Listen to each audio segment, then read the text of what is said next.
তিনি সবার মাথার উপর ছাতার মতো, যার নিরাপদ আশ্রয় নিশ্চিন্তে থাকার কথা পরিবারের সবার। তার বিরুদ্ধে মেয়ে বৌমাকে ধর্ষণের অভিযোগ। ক্ষিপ্ত জনতার হাতে প্রহৃত হওয়ার পর দক্ষিণ 24 পরগনা জয়নগরে গ্রেফতার গৃহকর্তা। ধৃতের নাম গুণধর মোজাফফর গাজী। স্থানীয় সূত্রে খবর, অভিযুক্ত ছেলে কাজের সূত্রে সপ্তাহের বেশিরভাগ দিনই কলকাতায় থাকেন। মেয়ের বিয়ে হয়ে গেলেও থাকেন বাপের বাড়িতে।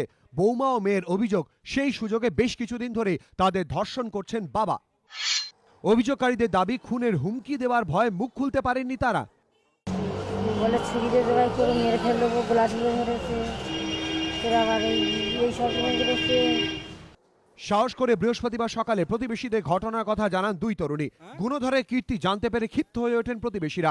শুরু হয় গণপ্রহার। পরে জয়নগর থানার পুলিশ এসে বছর 40-এর ওই ব্যক্তিকে গ্রেফতার করে। ধৃতের বয়ান রেকর্ড করা হয়েছে, ডাক্তারি পরীক্ষা হয়েছে, দুই অভিযোগকারিনী, রুজু হয়েছে ধর্ষণের মামলা। ধৃতকে শুক্রবার বারুইপুর মহকুমা আদালতে তোলা হবে। রঞ্জিত হালদার, এবিপি আনন্দ, দক্ষিণ 24 পরগনা।